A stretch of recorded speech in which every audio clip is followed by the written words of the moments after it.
All right. Hello, Get Better Faster Nation. I am Dr. Jason Bradley, and along with my co host, the one and the only James Chester, and our incredible executive producer, Rachel Bradley, we want to welcome you to another exciting episode of the Get Better Faster podcast.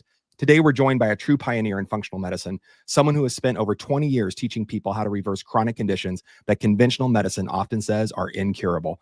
Dr. Patrick Garrett has built a thriving international telehealth practice, helping clients around the world reverse Crohn's disease, ulcerative colitis, and even genetic conditions through the powerful intersection of lifestyle medicine, functional medicine, clinical nutrition, and epigenetics. With dual training from both medical school and chiropractic school, over 3,500 hours of clinical clerkships, and advanced education from Harvard, Yale, Hopkins, and the University of Melbourne, Dr. Garrett brings a depth of knowledge that's truly extraordinary. He's a diplomate in functional medicine, holds 3 diplomates in clinical nutrition, and currently serves as the chairman of the board of directors for the American Board of Functional Medicine.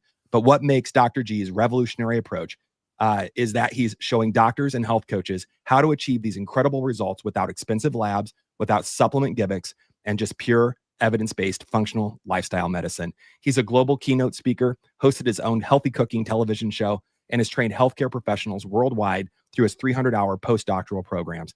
He's even conducting NIH-approved research on proteogenomic psychiatry, and I personally can't wait to dive into that. This is going to be a game-changing conversation about what's truly possible when we address chronic disease at its root.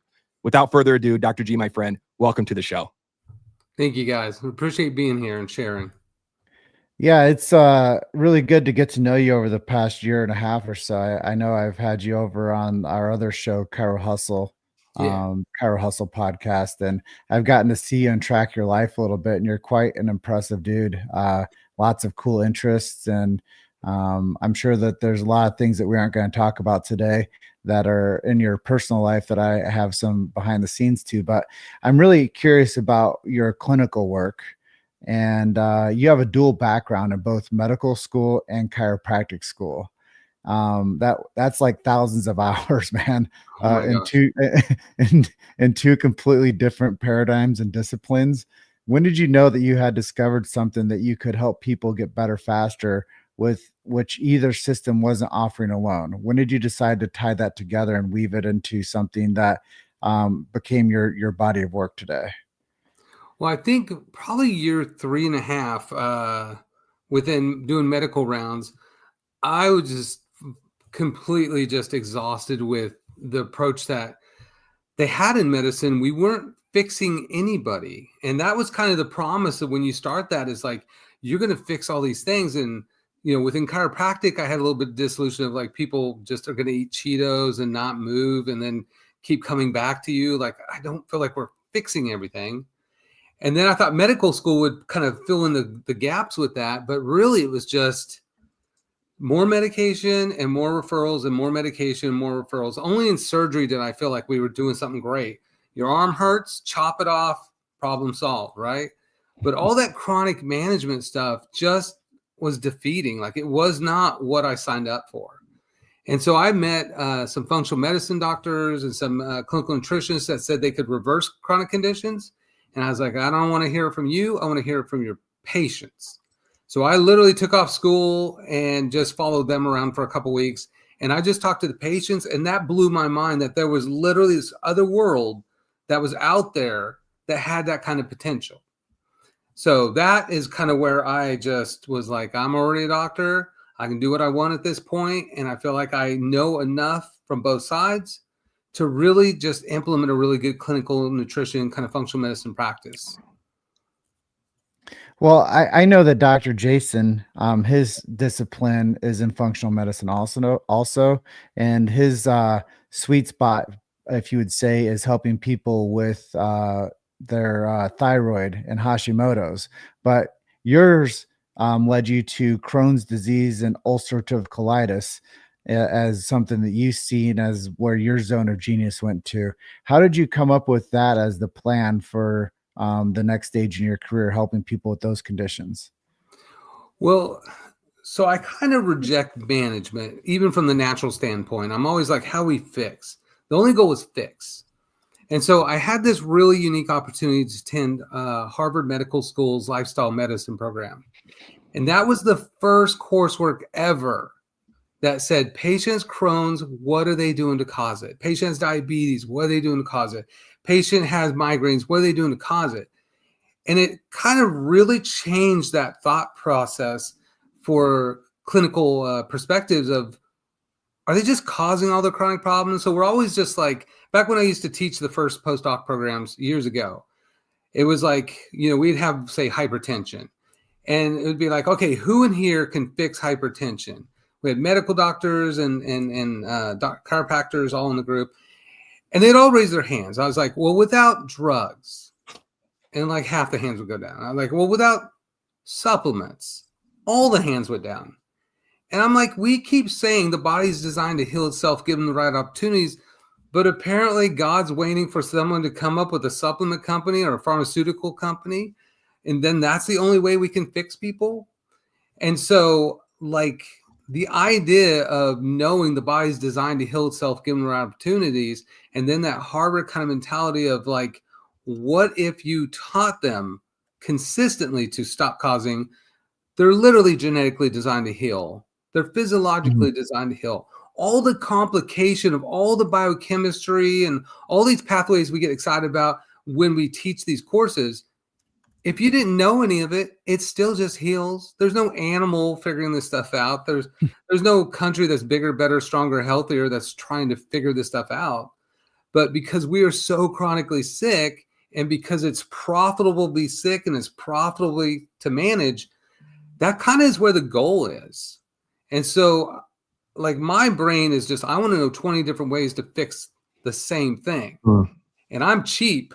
So I'm like, I wouldn't do stuff that all these people are doing. Like, you better tell me how to fix it or I'm not participating, right? Well, I think, I hear you on that, and I, with my 2.5 decades in the trenches with functional medicine as well, I mean, the longer I do my job, the more I just keep coming back to, the same 6 pillars, which are totally, stolen from my book, The Epic 5 Plan, which are basically, drink enough water, eat real food, move every day, work on nervous system regulation, get some good sleep, and surround yourself with a healthy community. And when I find that people are doing that, these types of chronic incurable conditions get better over time. I mean, it might not be a quick fix, but time and consistency is always our friend. I want to go back to this idea though. And I love what you said from Harvard, that, we keep saying that the body can heal itself given the right opportunities, that we're genetically and physiologically designed to heal. I love that we're hearing that, kind of from the horse's mouth there at Harvard. But my experience, so I'm asking about your experience. My experience has been, despite that, I don't see doctors in the trenches in first line care, primary care, general care, or even specialty care taking that to heart. I mean, it's drop down menus to a quick diagnosis and drop down menus to the drug for that diagnosis or referral for that diagnosis.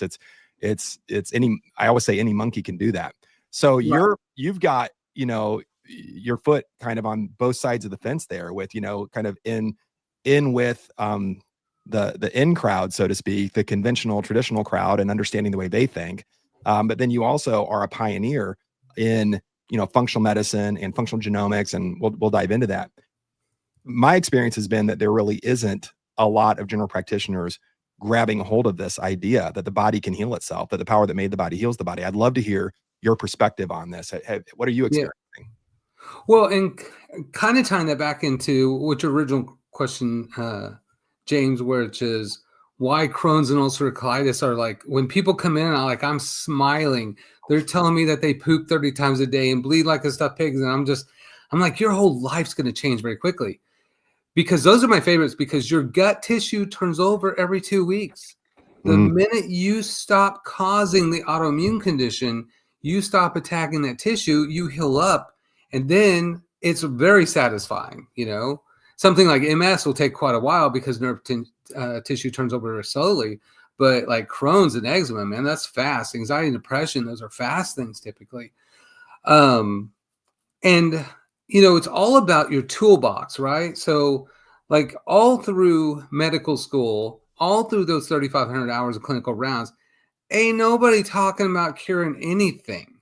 Never. That is never what they're looking for. And the university is kind of all summed up in maybe like the New England Journal of Medicine published this research from the Washington School of Medicine.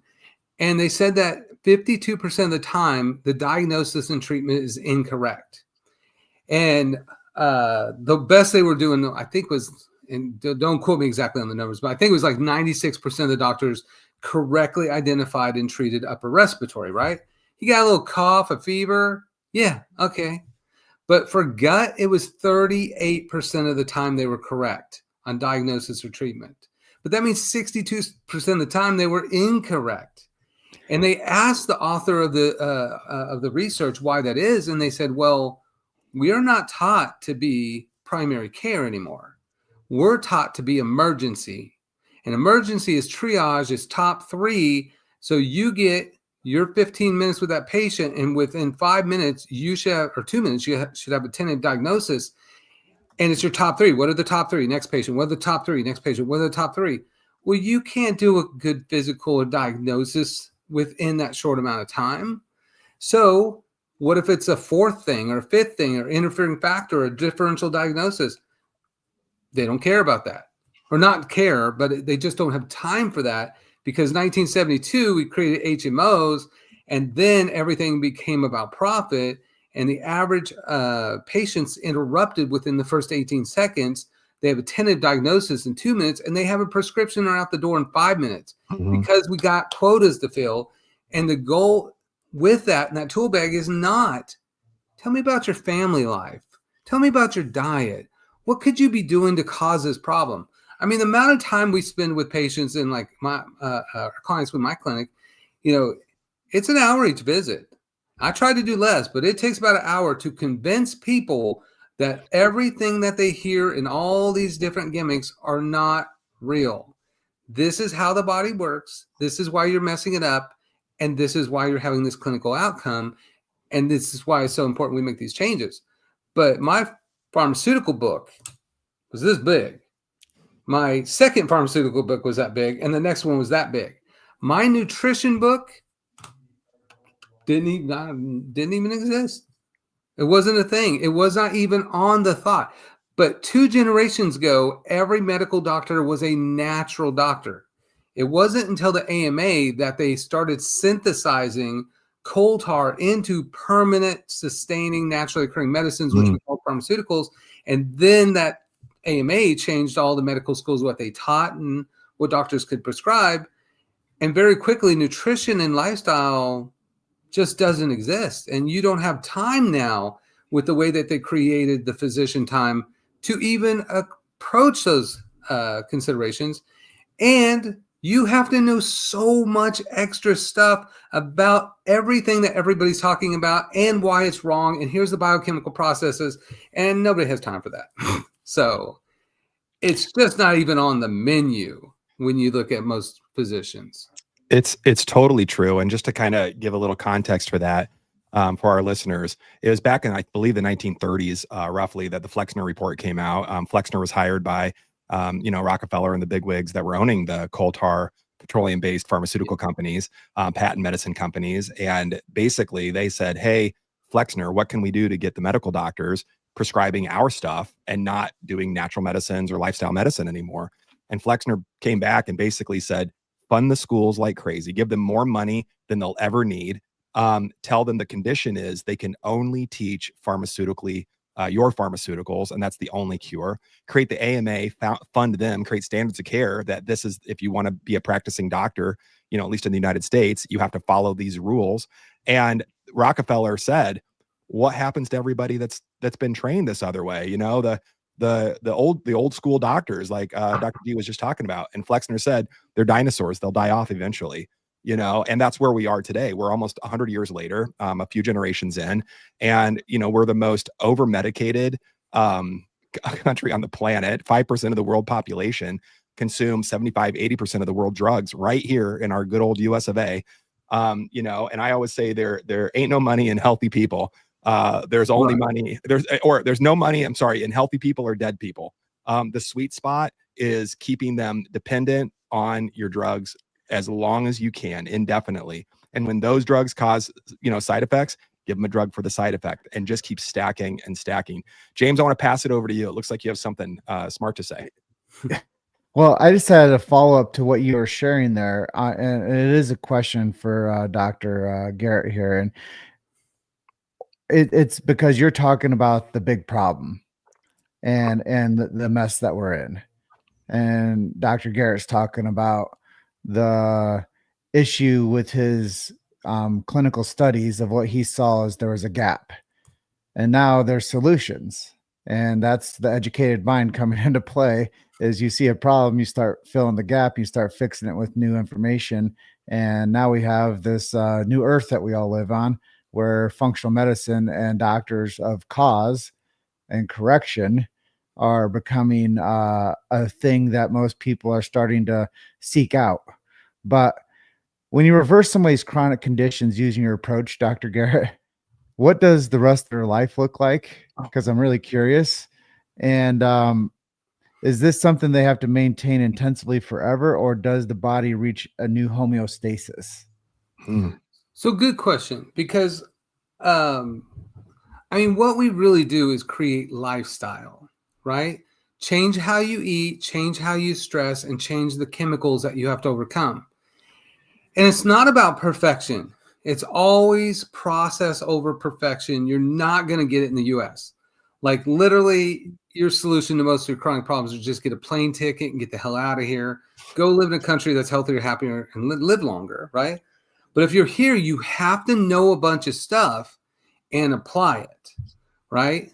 So like we make these changes and we spend an hour each time, and we spend about 6 to 8 weeks before, pretty much within 6 weeks, most things are just gone already, right? 6 months, they're a whole different person. It takes 6 weeks to literally create new habits with them, right? They start thinking about chemicals different. They start considering how they eat different. But it's not really a new person. So everybody goes through this process of what's called hero's journey. And that is a systematic process for every hero, for every major movie you watch, everybody going through a divorce, everybody making a transition in their life. And the reality is the number one outcome to a hero's journey is refusal of the call. It's too hard. It's too difficult. How do I do these things? You don't have your mentor in place. You don't have options, or someone kind of teaching you the options. But even if they do this 6 weeks, 92% of all people that make lifestyle changes and resolutions will fail within 6 months.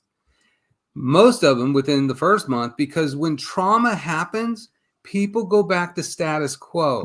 They go back to the comfort. Even people that live in abuse will stay in abuse because it's predictable abuse. But it's the same abuse from your food. It's the same abuse from your relationships. It's the same abuse you have with your chemicals. So the goal is to create a 26-week interaction of accountability buddy over time, where they don't fall back to their old way. They complete their hero's journey to the point where they become the light.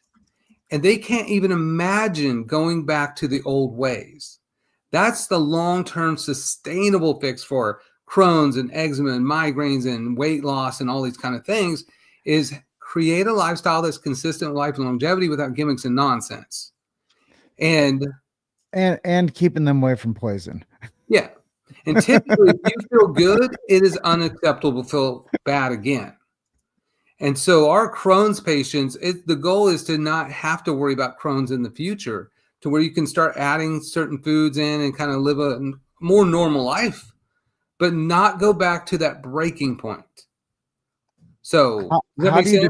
Yeah. But I'm just like, how do you determine what an individual like that has Crohn's?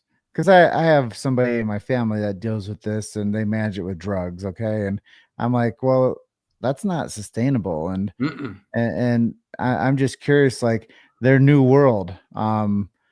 When does this go into play where they actually start to discover that they have a new, I guess, gut biome, and their personality improves and they're not so curmudgeon-y and their attitude improves and things like that? Well, with Crohn's and stuff, usually within a couple weeks, they notice substantial differences. That's right? awesome. And then within 6 weeks, it's just like, oh my God, I've had Crohn's for 23 years. Yes. And what I love, so this is probably the key to that answer, is when people don't do what they used to do. So we had a girl that she had horrible Crohn's. Everywhere they go, the first thing is, where's the bathrooms? They have to know immediately where the bathrooms are, right? They'll even mom will look up stuff to know where the bathrooms are. And then at a certain point, they give me a call or they message me and they're like, oh my gosh, we went to a new park. We did not even know where the bathrooms were. And that's when when they stop keeping toilet paper on their gear shift in their car, when they stop keeping a change of clothes at work, when they go running and they don't look for bushes all the time. Like, that's the most beautiful moment, because especially when people start feeling good and they've had this for, 5, 10, 20 years, it's not real yet. So there's that first little, they probably already have more anxiety when they don't have it, because they're just like, when is it going to happen? Okay, fine, right? Like, this trauma stopped happening, but it's going to happen. And am I going to be prepared? And then eventually they just realize it's not going to happen. And then they go eat a Chick-fil-A and then they have a flare. But I'm like, don't eat a Chick-fil-A, because that MSG will definitely cause your flare. So, Well, I think it's interesting too, kind of coming back to what James was asking, does the body, it's an interesting question. I'd love to hear your thoughts on this. I have my own thoughts on it that I'll save for a second, but the question that James kind of embedded in there is, when we get to that state of feeling healthy and we're not having those flares and we're not running to the bathroom or whatever it happens to be with your symptoms, I get the same question I think that James asked and that you probably get: how long do I have to do this? Or when can I go to Chick-fil-A? When can I, eat my X, Y, or Z? What would you say back to that? I'm just curious. Well, so again, the goal is not perfection. People in other countries that don't have these chronic conditions, they're not perfect, but can we just make enough meaningful changes that your histamine levels, your immune kind of resiliency can take a shot? Because a lot of times people are like, oh, well, Dr. G, do you eat perfect?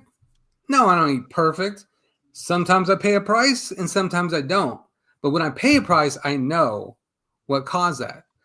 So for the most part, you're like, I don't want to feel depressed anymore. I don't want to have Graves' disease anymore. I don't want to have irritable bowel disease anymore. I want to go to a party, not spend the time in the bathroom, So I'm kind of crass about stuff. So I'm like, well, how long do you have to stop smoking crack? Mm-hmm. Well, can I do a little crack, and get away with it? You might be able to, but why would you smoke crack, right? Why would you eat the stuff that made you feel horrible in the first place? Why would you be in situations or go back to the old kind of hormonal ways that is exhausting? So I feel like most people, once they get to where they are like dramatically a different person, they don't want to go back to the old way. But they also don't have to be perfect. So they'll figure out they can maybe fudge a little bit here and there and still do really well. And then they will find there are certain places they cannot mess around. Well, Dr. Jason, that tees me up for this follow-up for Dr. Patrick here. Is like Crohn's. We're just talking about that. It's a topic that we've been going on for a minute here. But how do people typically get it? Oh, well, so so disease is super simple. We always act like disease are these mysterious things or unpredictable. They are absolute predictable outcomes from abnormal diet and lifestyle. You are part of a 350 million guinea pig experiment of how many microplastics till you start having brain problems, how many estrogenic pesticides till you get man boobs, right? That's all we're doing. And so if you know what causes these problems, then it becomes very easy to understand this.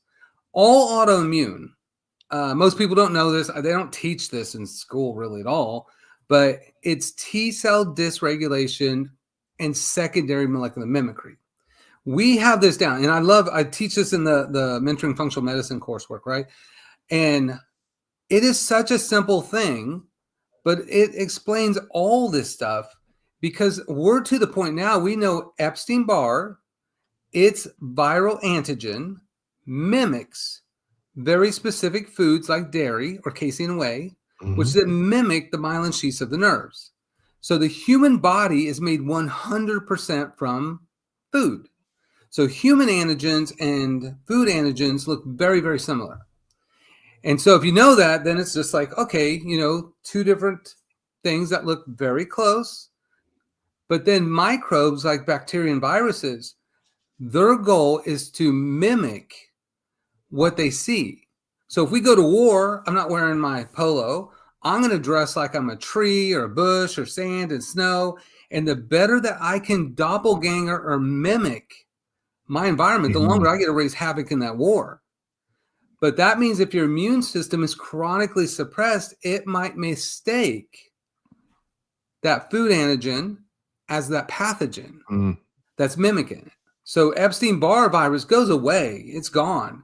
But that T cell and B cell, the neighborhood watch and the police of the immune system, if they are chronically suppressed, now they think that your casein protein is the same as Epstein-Barr. And every time you eat dairy, you create a histamine inflammatory reaction. That chronically creates this inflammatory process. But when it then mistakes the tissue of, like, say, TPO for thyroid or myelin sheaths for nerves or whatever the collagen in the gut of the small intestine, we only name autoimmune conditions based on the secondary molecular mimic. So if you can figure out which are the intermediate molecular mimics, those are the ones that they constantly eat, cause the immune system to attack that tissue. That's your autoimmune. So you identify those ones, you get rid of those ones like they're the plague, and that shuts down that attack. Then you have to fix the lifestyle of the diet, the added sugar usually, and the stress, which makes sugar, and the chemicals that all chronically suppress the immune system to make the mistakes in the first place. So the short-term resolution is stop causing the problem. The long-term is make the lifestyle changes that cause the problem. And by doing that, that's where your permanency or your long-term, you don't have autoimmune anymore, comes in. So does that make sense? Like, it's an hour-long discussion of explaining all this kind of stuff I do with clients and patients over the years. But it's really, I mean, it's just a mistake. And you make a memory and you keep repeating mistake until someone understands how that mistake is made and how you're going to fix it. Go ahead, James. Well, just until the pain comes so bad that you say, today's the day. And yeah, that's the one hell of a motivator right there, is when the day becomes the day. Yeah, nobody makes any changes until the pain of their current situation is greater than the pain of change. That little coefficient of friction is that one day that you find your breaking point and it's unacceptable. And I think that breaking point can be a breakthrough, right? I mean, it's if we allow it to be, right? If they know someone that can fix it, like you, right? So, or you, like, without that mentor, it's not, just not, everybody not me. No, I think it's really interesting. This is what I just have a comment really fast about the Epstein-Barr. I don't know why, but especially being a thyroid guy, I'm actually preparing incredible thyroid presentation for the Great Prairie Conference next year. I hope that you can make it. It's going to be revolutionary. But I'm reminded of the medical medium. I don't know if y'all remember him or not. What was the Anthony William? I don't think he's around anymore, or shouldn't be around anymore. Maybe he should. I don't know. I'm trying not to judge. But he basically wrote this book and said, man, what's driving, thyroid issues, and especially autoimmune thyroid issues, is Epstein-Barr. Everybody's got Epstein-Barr. And if you get, he's psychic and knew these things. And I think we all know, everybody in practice, like, everybody's been exposed to that. Like, I mean, it's like everybody's been exposed to that virus. I mean, that's not rocket science. That's not psychic ability. That's just knowing statistics more than anything else. But what I'm really hearing from that is it's this mimicry of, yes, you were exposed, and then our T cells, our immunoglobulins will form some type of reaction to that antigen, that viral load. And then that specific attack gets confused because our tissues look a lot like that virus. And so our body, in its hypervigilant state, I mean, its whole job, our body's job, is to keep us safe from foreign invaders. I mean, it's one of the things that our immune system does. And when we have a hyper vigilant immune system, probably due to the microplastics and the petrochemicals, pesticides, xenoestrogens, other, frankenfoods that we're putting in our body, the body gets confused and it starts attacking our tissues. Yeah. And I find that like a really nice way of saying that. So I appreciate that. The other thing that I got out of this, and it just underscores everything that, I've learned over the last 2.5 decades, which is the real medicine in the most practical way to say this is on your plate and at the end of your fork. And if people could own that, if there's no other, for me, if there's no other take home from working with a genius like you, changing your diet is going to change not just your health, but your emotions, your vitality, really your ability to live. So I just wanted to, pull those things out and share that and say, thank you for sharing those things. Yeah. Yeah. I think the easiest example that I really love is like telling patients or clients, if you dated a guy in high school that drove a red Camaro and they cheated on you and broke your heart, every red Camaro after that is that son of a bitch. But it's never that dude. But you will have a physiological response, an emotional response, an immune response to a car that's never the right car. And that's all that molecular mimicry is. It's just the food is the car, the tissue is the car. It's just a mistake, but it still has a consequence to it. I find that really interesting. And I'm not pivoting, I'm just inserting, I think is a better way to think here. You have a massive background, understanding, and practical help that you have helped countless people around the world in genomics, working with the genes, epigenomics. And you mentioned something to the effect, I didn't write it down exactly, but something to the effect of, hey, we're 350 million people here and we're under this experiment of microplastics and xenoestrogens and all this other stuff, right? Yeah. Which we are. And we are, again, no one will argue against this. We're the sickest country. I don't know what word you hear, but Western, modernized, industrial country on the planet. I mean, right. We're very, very sick. Why don't people in other countries have these same problems? From my understanding, we all kind of have the same genetics. I mean, we're all human, give or take, 0.5% or whatever that is. What's going on? What's unique about Americans? Do we have bad genes? What's going on? Yeah, so that's a good question. So genetics is never destiny. DNA is not destiny. You are constantly mutating and reversing DNA all day, every day, in every single cell, right? But we live in the sickest, fattest. I always like your cheapest solution is get a plane ticket and get the hell out of here, right? But you live in the sickest, fattest, dumbest country with the most anxiety and depression in the entire planet, where 3 out of 4 people chronically manage chronic conditions so they go broke or die prematurely. Because our goal is different. It's to chronically manage people. That's all it is. And so because of the cultivation of how the HMOs were created, and then how the AMAs created, and then how food lobbies basically buy the government, Monsanto funds presidential elections, and then they appoint people from those companies into oversight. And then, that's how it all created this whole unique situation we have with 350 million guinea pigs paying the price. But other countries, especially with socialized medicine, the whole premise of socialized medicine, which is every country but America, is if we let companies poison you for profit, don't worry, we'll cover all your healthcare costs. No country can afford a sick, fat, dumb population. Right. So if the responsibility is on the government to pay for sick, fat, dumb people, they just ban this stuff. So you're not going to get Pop-Tarts anywhere else in the world. You're not getting Extreme with Mountain Dew anywhere else in the world. The bread that we make here would get you 15 years in prison and $500,000 fine trying to make that shit in Singapore. So here, nobody cares. If you go to the zoo with your kids, the food that they feed you in America at the zoo, you cannot feed to the animals at the zoo because it will impair their immune system. They get sick and they will die. Nobody cares about your health here because no one's responsible. Because your sickness is for profit. That's right. Mm. And like you were talking about medicine earlier, I'm telling you, one of the most mind-blowing concepts is only in medicine can you cause more damage and get a billable code and paid more the more you cause damage. Mm. Like during surgery, we're doing a mastectomy. My mentor nicked an artery, and we got paid for nicking that artery. We got paid for the follow-up for nicking that artery.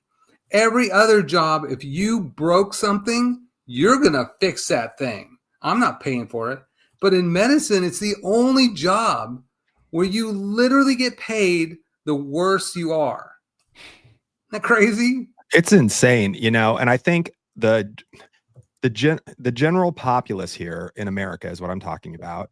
I don't think we really realize how bad it is. No. I mean, we've been duped from birth, pre-birth. Now we're The generation pride Z. thing. It's pride. Yeah. I mean, there's that. What's that Mark Twain quote? The Samuel Clemens. You know, it's the hardest thing to do is to convince someone they've been tricked or something like that. I messed that up, but I mean, the reality is, even if you go to, because you always hear, you know, trust the science, trust the science, trust the science, and you go to the editors of, you know, the New England Journal and JAMA and Lancet and BMJ. I'm just quoting, I'm paraphrasing, not quoting Marcia Angel, ex editor for the New England Journal. She basically said almost not quite verbatim, but it's pay to play. The things that are published there, you know, Dr. G, going back to what you were saying, the papers that are published, the science that's published, it's pay to play. The drugs that are quote approved by the FDA, it's pay to play. I mean, it's they stack the FDA board with the revolving door of, you know, the pharmaceutical execs, and then now they're government execs, and then they're back to the pharmaceutical execs again, and they're just it's also incestuous. And people think, oh, it's FDA approved, it must be this or that. But the drugs that are approved by the FDA in this country are not even legal in other countries. 73%, they say, that of the drugs that are approved in this country really don't have any scientific backing on it, you know, whatsoever. And then continuing down what Angel said, I'm a little heated now. Thank you. Continuing down what Angel said, she said, by the time you walk into the traditional medical doctor's office or the traditional medical office, you're being ambushed. You're literally being ambushed in America to be put onto a drug with the F word, which is forever. I mean, I challenge people to go to their medical doctors. I mean, granted, there's a whole different discussion we can have about antibiotics and whatnot, but, you know, short course drugs, antibiotics, prednisone, sometimes, taking those aside, if you have a chronic condition and you ask your medical prescriber, how long am I going to be on this? You know, what's the plan to get me off of this? They will look at you like a deer in headlights. Like, what the heck do you mean get off of it? You're going to be on this for the rest of your life. So I really appreciate you opening up this can of worms. This is a big question. I agree with you. I've even said that we have to take personal responsibility. We're never going to have this free medical system that everybody wants until we instill culpability on the individual. Most other countries, I mean, when you look at Japan, places in Europe, you know, other places that do quite well and live a lot longer than we do, they're not having the chronic conditions because people have to maintain a healthy weight. People are expected to maintain a healthy lifestyle in a lot of different ways. And here we're like, you know, drink to the devil and dance to the doctor. I mean, and that's what we do. I'm unpacking a lot in my own head. So thank you. I didn't mean to go on this, you know, diatribe, soliloquy, whatever you want to call it. But Dr. G, I want to turn over to you. What are your thoughts on whatever I just vomited over everybody? Well, yeah. So, you know, I think it was Sweden back years ago. They had fallen down a few points in the world's healthiest countries. And so as a country, they were like, how can we be healthier? Because it costs less as a country to be healthier. So they put in more walkways. They put in more places to have kind of outdoor activities. They increased the production and kind of like promotion of fruits and vegetables. And all of a sudden, they bumped right back where they were, right? And so it depends on what the motivation is. And if the motivation is blindly just money, everybody becomes the sacrifice for that until they go broke, right? So like even during, I always talk, when I talk about hormone balance, we always balance hormones without taking hormones, which will downregulate your own production through the negative feedback loop. But the goal is to just stop exhausting your hormones. But if you look at what's called the rectangular hormonal lifespan, most Americans, they feel fantastic when they're in their teens. And then they start exhausting the hell out of their hormones. And then they want to feel better. So they do wheat, which is morphine, and dairy, which is 3 different morphines or 4 different morphines. Then they do a bunch of sugar, which is like crack cocaine. Then they do energy drinks and nicotine and caffeine. And then eventually, about 35 years old, most people will find their emotional breaking point, right? But and then they end up on Prozac. 100% people get worse, 30% get numb, and then they just feel like crap and want to die, right? So the whole thing is eat, distract, feel like crap, want to die. But the rectangular hormonal lifespan is just like in Europe. You want to just kind of feel pretty good and die one day. That's the goal. But that means people have to react differently. And so the way that they exhaust their hormones for Americans is like, oh my God, that was so stressful, I'm going to eat a candy bar. Oh my God, that was so stressful, I'm going to watch TV. We just eat and distract, feel like crap, and have a panic attack, heart attack. But you notice, like during COVID, I went to Europe all through COVID. And it was the calmest, most peaceful place. People wore a mask, didn't wear a mask. People were social distancing, but most people weren't social distancing. But what you didn't see the whole time is constant outrage all day, every day about what everybody else wasn't doing.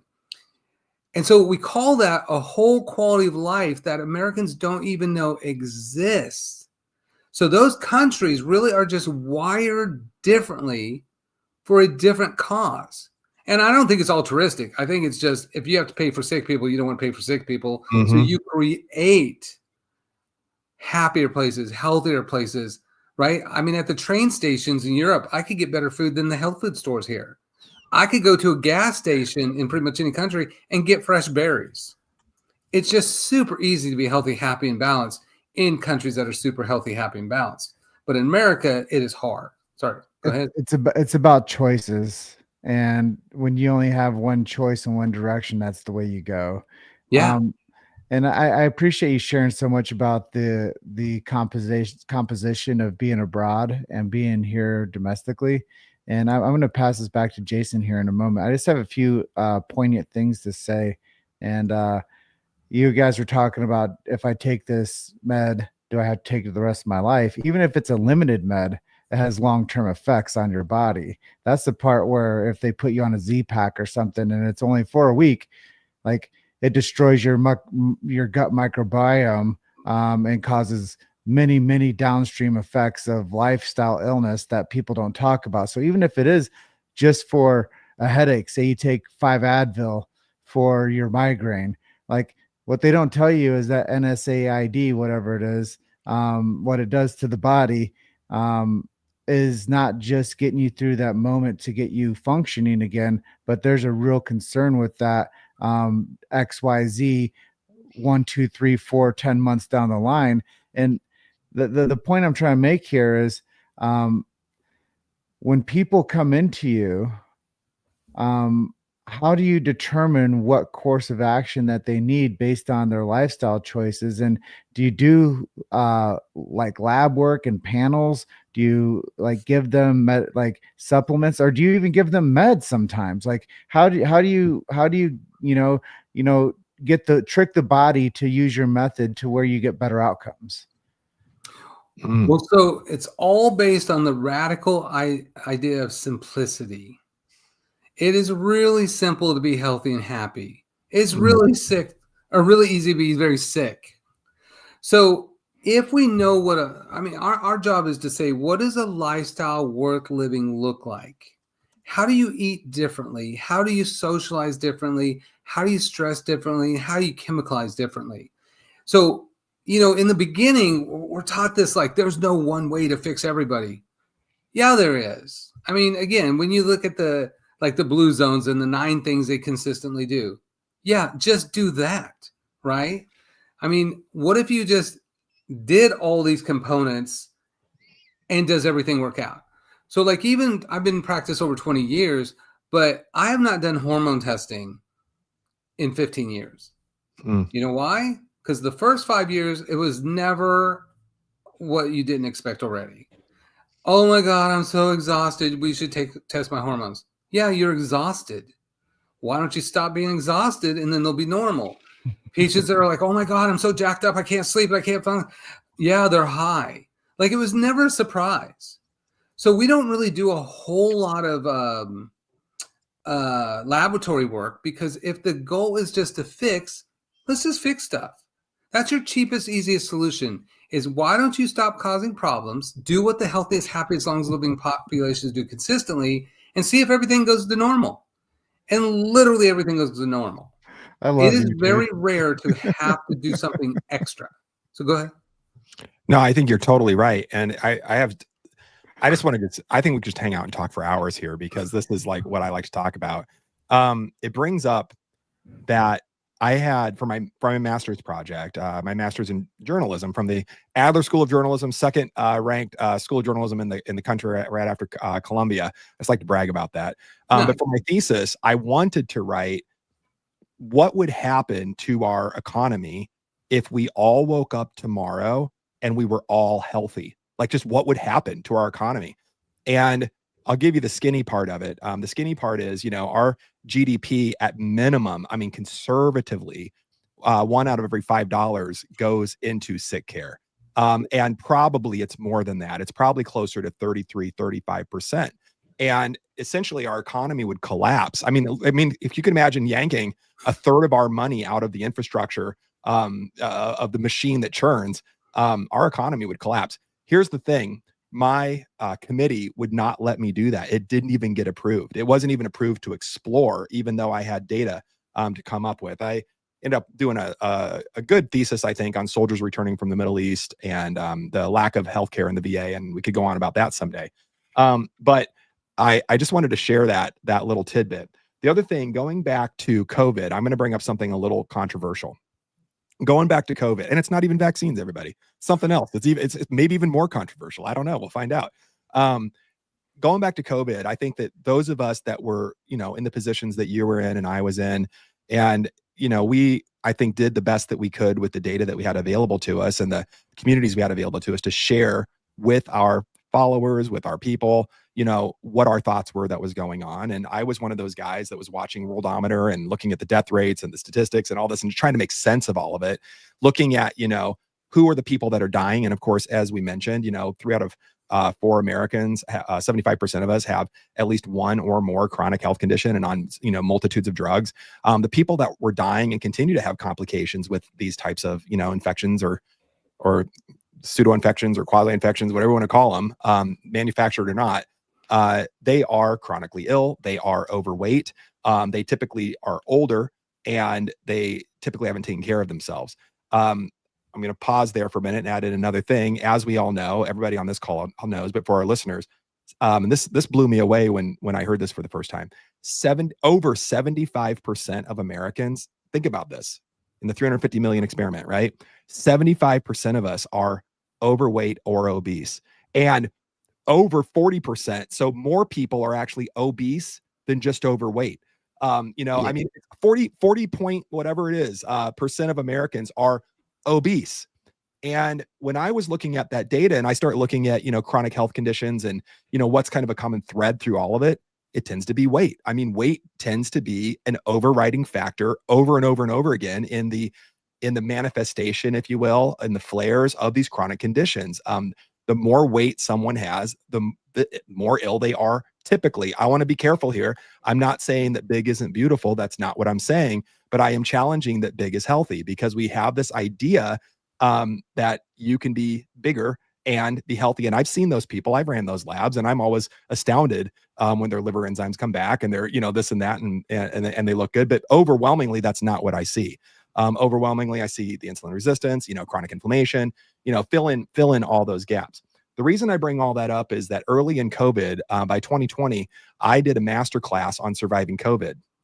And all of my research came to one conclusion, that we have, and I called it an issue of national security with how overweight and obese our country is. And if we wanted to actually change the trajectory of the health in our country and save people from dying from these things, we would start implementing, policy level, governmental level, diet and nutrition guidelines that really make sense. This is the controversial part. That's not even the controversial part. The controversial part was when I said, and I think that EBT and SNAP programs and WIC programs should really only pay for whole, real, unprocessed foods and give the people that are in the hardest areas with the most challenging finances a fighting chance to be healthy. And the feedback and the pushback that I get all the time is, oh, so you're saying poor people can't give their kids Twinkies? And I'm like, that's not what I'm saying. I just don't know that our government programs need to be paying for it. I really do feel like it's an issue of national security. I really mean that. Dr. G, I'd love to turn that, or James, you want to jump in, and then I just want to hear Dr. G's thoughts on this. I just have 2 points, and then I'll pass it to Dr. Patrick. And one of the things is people know if you drink motor oil, you'll get sick. But sure. When you titrate a little bit of a compound of motor oil into yogurt, into Twinkies, into other consumables, and you take that in at a microdose, little by little, day by day, week by week, month by month, it's like drinking motor oil. But nobody ever says don't drink motor oil because it's already being laced into our food. We know that back in the day, if you wanted to kill somebody, you would lace them with arsenic. And that's, really taboo. But if you think about lacing us with high fructose corn syrup, and you think about lacing us with this bleached wheat and bleached flour that Dr. Patrick was talking about earlier, what's going to happen? Your body becomes, it's like, there's an invader. I'm going to get sick now. I'm going to put weight on to protect me from the sickness. And now we have these comorbidities that you're talking about. And the thing is nobody ever says, hey, fucking do some push-ups. Hey, fucking go run a mile. Like, nobody's saying this stuff. And that's the thing, is that's why we have to bandstand this truth with each other. And sometimes I will swear, and I do get fired up because we are titrated with death, but people think that that's convenience, and it's not whole food. So if you wanted to change national security, you'd have cooking classes on the products that people could afford, and you would have physical fitness courses that would be included into those SNAP programs to when people bought the food, they'd have instruction and guidance, and they would have mentorship throughout that program, and they wouldn't be left alone dying with a fucking Twinkie in their mouth. Amen. Yeah.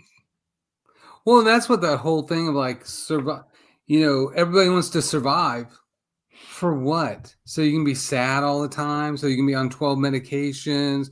So you can, be dragging your leg behind you for the next 20 years. What are you surviving for? Right?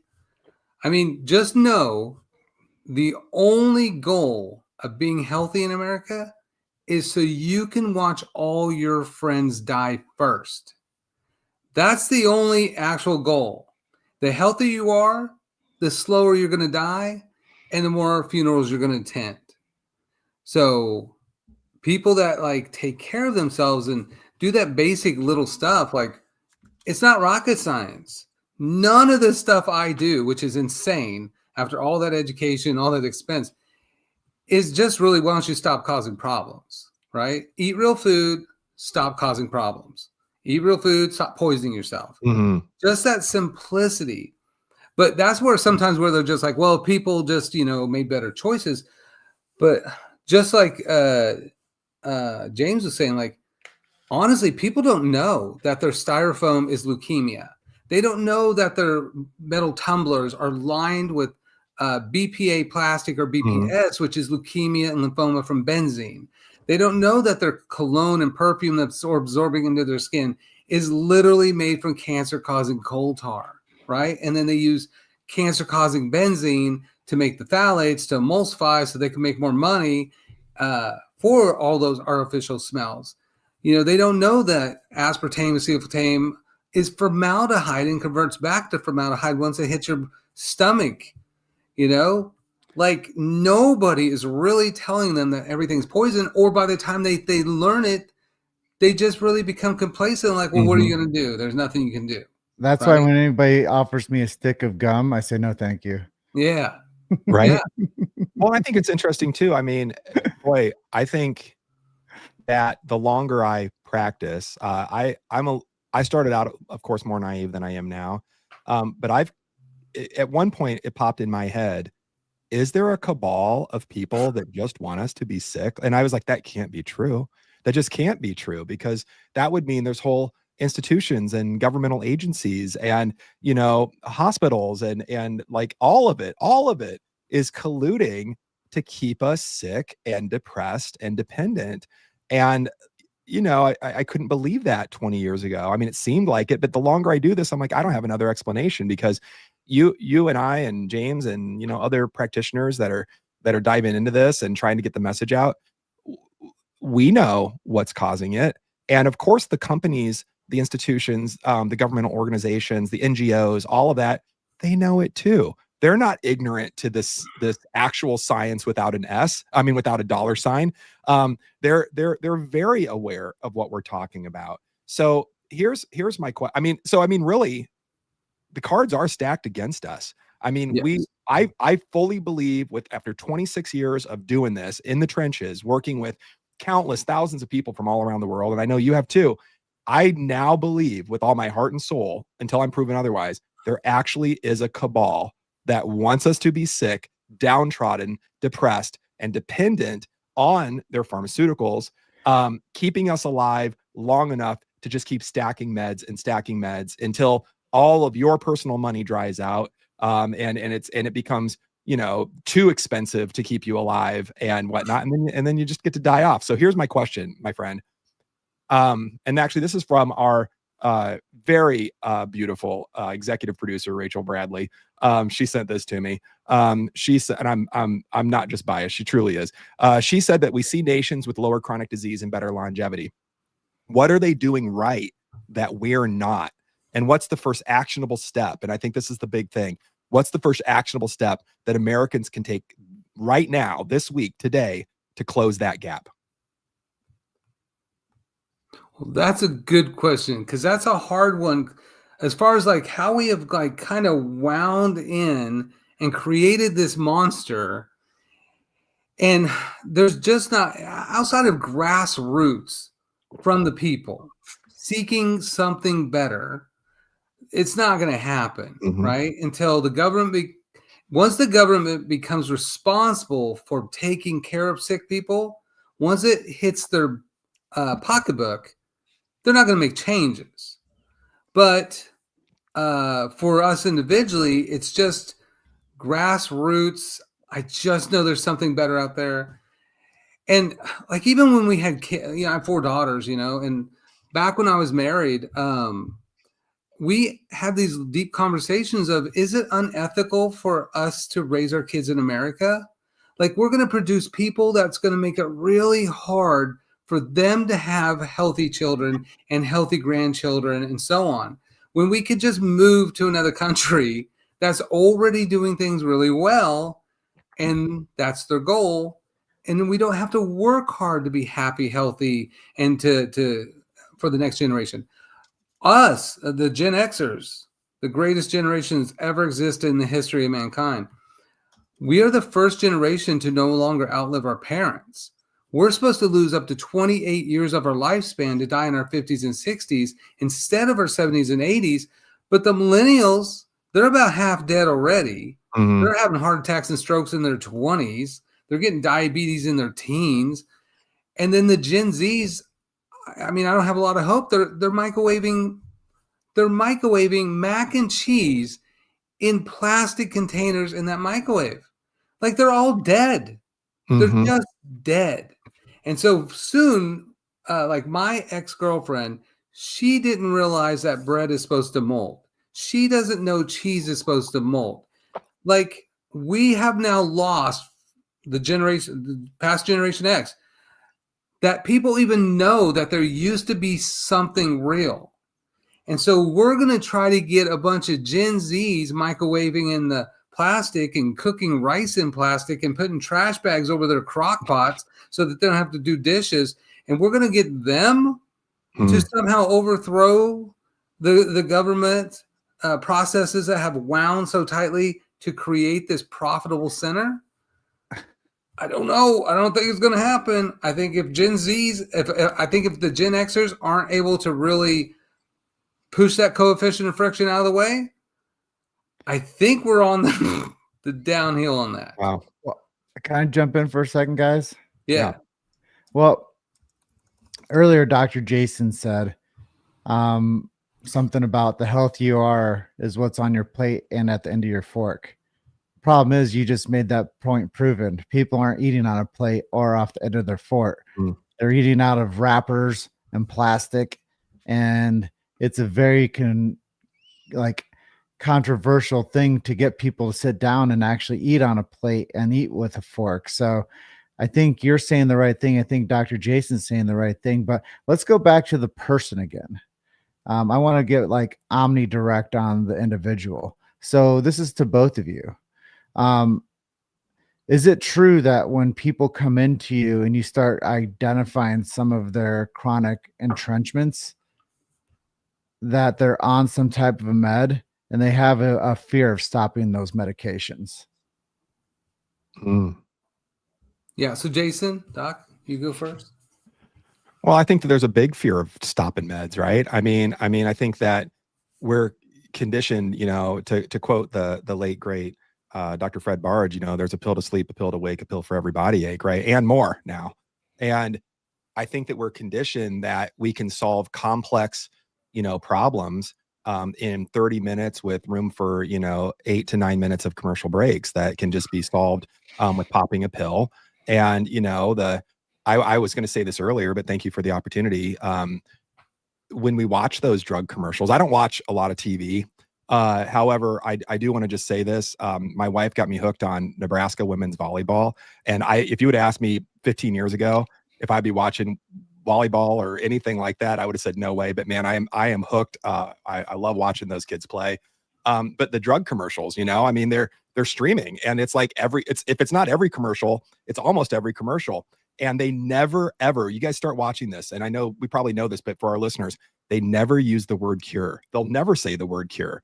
It doesn't cure anything. Those drugs don't cure anything. I'll say it again. The drugs don't cure anything. And if I can shout it louder, I will. Not only do they not cure anything, but they are disrupting our biological function, which again, from Dr. G and I practice functional medicine in private practice. I mean, our whole job is just to restore function. All we want ultimately for all of the clients we're working with is for their bodies to work in the most optimum way that they can. We put in these pills that disrupt that in some form or another. And they can get quick symptomatic, resolutions, so to speak. Things like steroids can certainly reduce inflammation. We're talking earlier about ulcerative colitis, other IBDs and whatnot, Crohn's, et cetera. Short-term prednisone certainly might have a place. I don't want to say it doesn't, but long-term, I don't know. I mean, I've seen, Addison's conditions, adrenal conditions induced with long-term use of these types of steroids that shut down inflammation. But then you move it into biologics, fill in the blank biologic of the day, that can help, eczema and gut and this and that. And like everything that you could imagine, you won't be in pain anymore either, And then if you understand the way those work, those drugs shut down. They literally shut down our immune system. And the risks include things like don't be around people with tuberculosis or the common cold, because your body can't fight off the common cold, which we used to call coronavirus, but now we reserve that for COVID.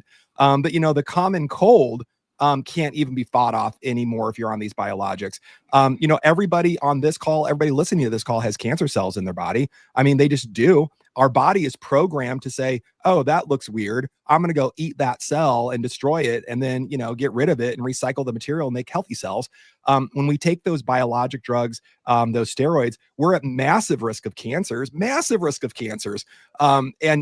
people are like, oh, give me my Humira, man. I can't wait to get my $1,500, $2,000 a week injection or whatever it is so that I, don't have eczema and I'm not pooping blood. And I'm not saying that I want people to have eczema or poop blood. That's not what I'm saying. I'm saying what you're saying, Dr. G, which is there are other solutions.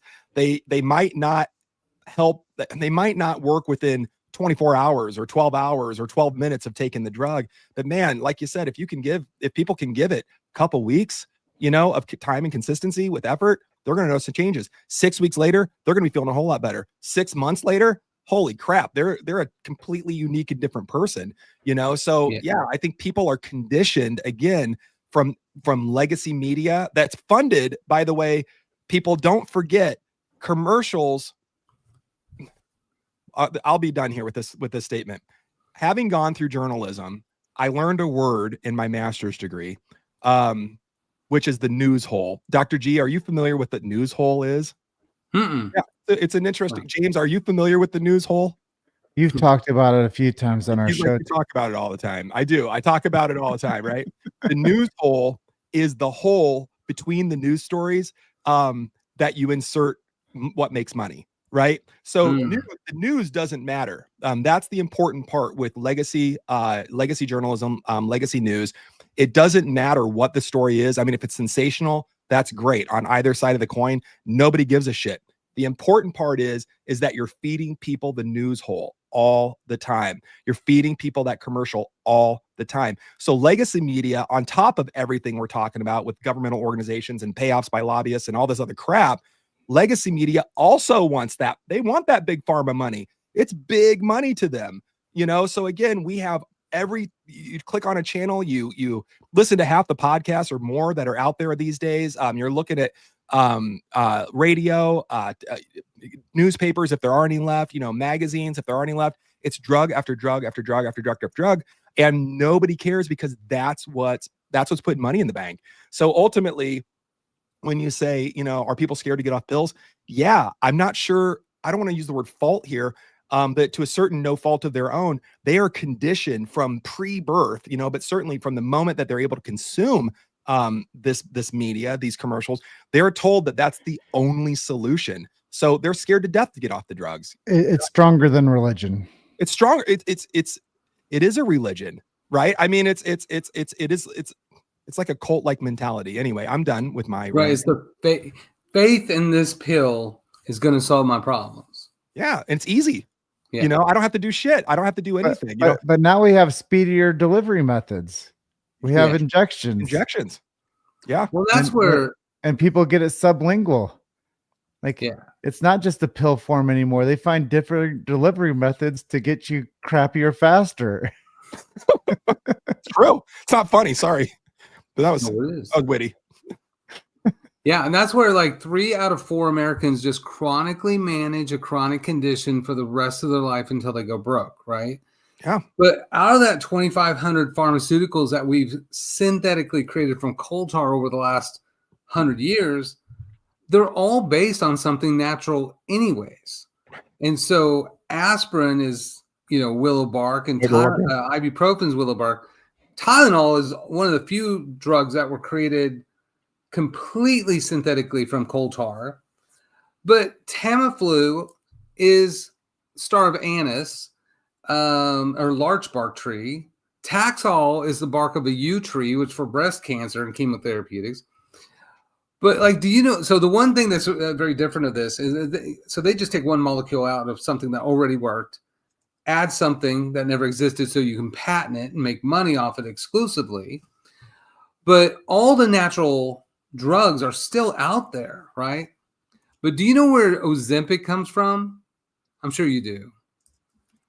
Tell us. Huh? No idea.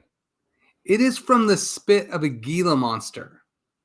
And so literally what's going to save weight gain in America? Making out with a Gila monster, because it makes your stomach feel sick, which it should. And then if you're feeling uneasy, you don't eat, and then you lose weight. But think about that. We're to the point where the goal is to get you to make out with a Gila monster, right? So these people get just sold this synthetic version of the natural drug, and then it's just management. And literally it's a handful of patients over the 20 years that are just I can't imagine getting off this medication, right? But our goal is never to take people off medicines. It's why don't we create a diet and lifestyle that doesn't require supplement or pharmaceutical management? What if you could just exist without both those things? And most people just have a diet and lifestyle that's inconsistent with life longevity, but they don't want to feel the side effects of that. So that's where they end up with the chronic management, because their goal is just to take the batteries out of the fire alarm, but that fire is still going on, creating inflammation and damage. So over the years, I honestly, doing it the way that I do it through the lifestyle kind of stuff, is people go off of it very, very easy, because once they feel good, then it's easy, right? What do you think, Jason? No, I think a lot of things about this. The other thing that I've noticed, I get a lot of questions, just like you said, our job is not to take people off medications. I always say that's between them and their prescriber. And what's really interesting is I'll have people that choose to do that. I mean, they're smart, they're trained in, even blood pressure. I'll use that as an example. You got to be on blood pressure meds the rest of your life, right? And they'll watch their blood pressure and they've been on these meds, or their blood sugar, and they've been on these meds. And slowly but surely, as they change their diet and lifestyle, blood pressure's coming down, weight's coming down, blood sugar's coming down, to the point where maybe they're all of a sudden really tired, because their blood pressure's so low, right, or their blood sugar's like, really, really low. And they'll go to their prescriber. I had this happen to a client of mine many years ago, where she was on, I don't know, I think it was, glucophage, metformin, and I don't know what all, some standard drugs. And her blood sugar was still running in the low 100s, right? All she did, I had ordered some labs on her. I did not have those back. That I said, hey, let's just switch you over to a, really healthy, protein, healthy fat, low glycemic, load diet, a pretty, standard fare, so to speak, right? Yeah. And she, the next day, had messaged us and said, oh my God, my blood sugar is down in the 80s. I haven't seen it one day. I haven't seen it in the 80s, forever. And I'm like, that's great. Her name was Marianne. That's great, Marianne. Keep us posted. This is fantastic. That was on a Thursday. Friday morning, I woke up to a message in our queue that said, hey, I ended up going to the ER. My blood sugar dropped down into the low 40s. I felt really bad. So I ended up, going there, and I talked to the doctor there, and he said, that diet that I was on was dangerous. And I'm thinking, this is insane to me. This is the doctor at the ER. The diet is dangerous. Again, it's a whole foods diet, high in protein, rich in healthy fats. Eat a rainbow with low glycemic, low sugar vegetables, and eat some berries if you want. I mean, really like just whole foods diet. And he suggested, no shit, he suggested that she eat a Snickers bar before bed every night to make sure she didn't get into a dangerous hypoglycemic state while she was sleeping, because she sure hate to see her in the ER again. And I said, Marianne, what'd you say? She said, well, can't I just lower my meds or go off my meds? And he said, you could do that, but it might be dangerous. Long story short, that's what she ended up doing. She went off her meds and never looked back. And I think her blood sugar stabilized, in the 80s, and she feels great and lost the weight and all that kind of crap. But it's this kind of stuff where I'm like, I can't believe a freaking doctor told you to eat a Snickers bar before you go to bed so that you don't die of hypoglycemia, when you're drugging the poor lady into hypoglycemia if she's eating a healthy diet. It's flipping insane to me. So that's my thoughts on this. Well, yeah. I'm not a doctor, but I'd take my advice over that. Well, yeah.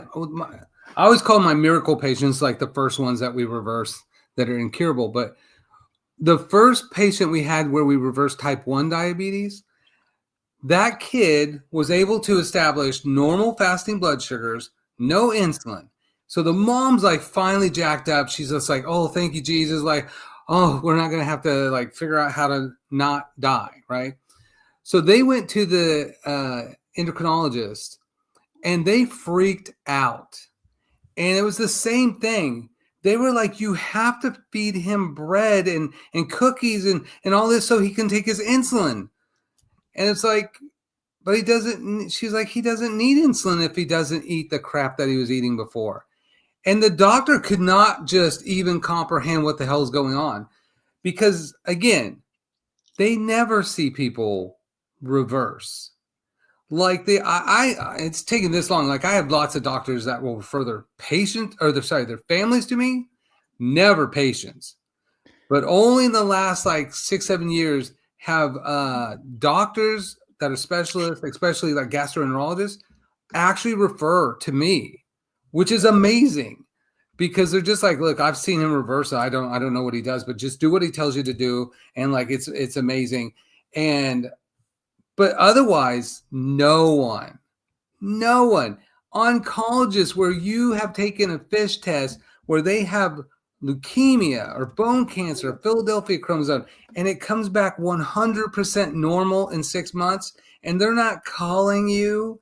They're just like, that doesn't make any sense because it is never what they see in practice. It is management.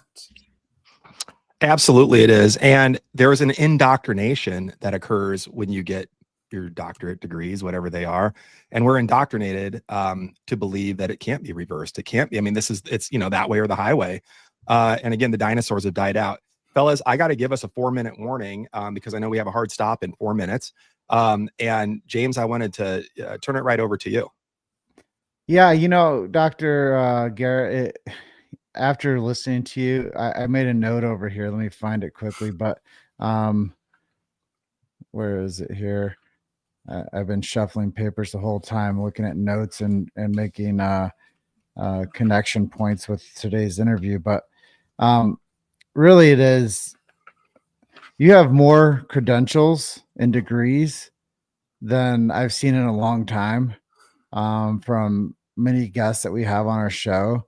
It's like most people that read books, you get degrees and certifications. And I think it's pretty impressive to have you on as a guest. And we hadn't even like really deep dived into more of the work that you do. Today's just kind of a small sample on sharing who you are and really having a fun conversation with 3 guys that are passionate about getting people better faster, and we all have our like little quips, and we're all fun and we're entertaining to a degree. But man, you have done a lot of work over the past 2 decades to become somebody that is helping a lot of people. So I just want to say thank you for being such a leader and also teaching people and helping people internationally and becoming a resource, man. Because, I always tell people this, most people don't take care of themselves because they don't know where to go or who to trust.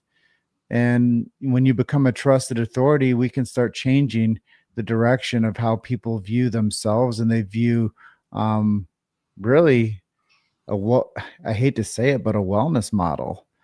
And the only wellness model out there is don't take the pill, potion, and lotion, but follow a dietary guideline and remove stuff from your life that gets you sick. And that's the hard part. And I love your advice there. If you want to get better, buy a plane ticket and go somewhere else. I'll take 2. But I did want to ask you like a final question, and then I'll share some outro information. But is there anything we didn't ask you today that you wanted to share with our audience? If it's okay to plug, so we have our goal with like genomicwellnessgroup.com is to create a place where chiropractors that really don't deal with the internal stuff and want to help people, that there's a place where they can refer. We are obviously pro chiropractic. We don't do chiropractic in that sense. So there's no overlap, right? But it's a safe place for like your average chiropractor to send someone to that their only goal is to fix that Crohn's or eczema or migraine. Because it's hard to get people out of pain if they're chronically eating pain or they have inflammatory autoimmune conditions. And so I hope that we can serve as a resource for that at Genomic Wellness. And then I'm all about low overhead, simple solution kind of practice. And for the last year, I've been teaching that mentoring functional medicine dual diplomate program. And I just hope that like people take advantage of like finding a simple way where they don't price themselves out. Because a lot of times in functional medicine, it's all about expensive labs and chronic supplement management, which usually prices the patient out of seeing you. And that creates a vacuum within functional medicine where literally your solution becomes your greatest like hindrance, you know? But to be able to teach people simplicity, that radical art of simplicity, to where they can just help a ton of people and keep things extremely simple. So, like, Well, I love that angle, and yeah, I will share in our outro script about going to the show notes and checking out your websites and working with you and learn about your dual education model there. And you know, just back onto the high level supplements and the expensive packages is, you know, most people piss that stuff out anyway, so it's just an expensive toilet full of piss. And so that's number one. and, and number two, when people get into understanding functional medicine and working with a provider, you just gotta like trust their advice, you know, and you know, if what you were doing beforehand actually worked for you, um, don't be stubborn about trusting the advice of somebody that's telling you. I love it. My camera goes off right at the end here. I've been having camera dysfunction the whole time. you're going to have functional medicine for that camera. Right. Yeah, no kidding. But the other point is just, oh geez. Your sound, your audio is great though, man. Yeah. I know they're two different. I'm just trying to get this thing to catch for this last 2 minutes. See, we're also distracted with how good looking he is that we can't hear the message. All right. So to wrap it up, most supplements you take just become expensive urine. And the other part of it is trust somebody for once in your life. Find somebody as a trusted resource and listen to their recommendations and follow it, and you might get the outcomes that you're looking for. Yeah. And that's the real take home there, Dr. Jason. I just want to say thank you, Dr. G, Dr. Patrick. I appreciate your time today. You know, the doctor of the future will give no medicine, but will interest his patient in the care of the human frame and diet and the cause and prevention of disease, from the late, great Thomas Edison from many, many years ago. I think that we're onto something, and I appreciate your time today, and I can't wait to have you back for at least part 2. I don't think we got into, I think I had like 20 questions queued up for us, and I think I asked one of them. So, I mean, we might have to have a part 4 or 5 on here, but we'll have you back on for part 2 soon. And thank you again for your time today. Appreciate it. Yeah. And thank you guys. Like, you guys are doing fantastic work for the profession. And we should have had that, you guys, a long time ago, but we didn't have, I think, the technology for this, because it really is empowering other doctors to empower other doctors to all help the greater good of the patient. So this is a fundamental kind of foundation for doctors helping doctors instead of eating doctors. Yes. Well, I'm not sure I have the tech savvy right now because I've had so many camera malfunctions during today's episode. But in closing, Dr. Garrett, this has been an absolutely mind-blowing and deeply inspiring conversation with you and Dr. Jason Bradley. For our listeners who are struggling with Crohn's disease or ulcerative colitis, I love that word. It doesn't roll off my tongue very well, but or autoimmune conditions or any other chronic illness that you've been told you'll have to manage for the rest of your life. Damn it. Well, what we heard today might change everything for you. And Dr. Garrett, who has shown us these conditions can be reversed, not managed.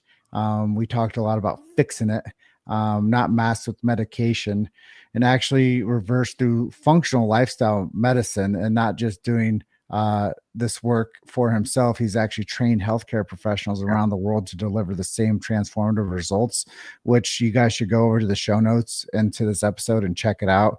Check out his websites.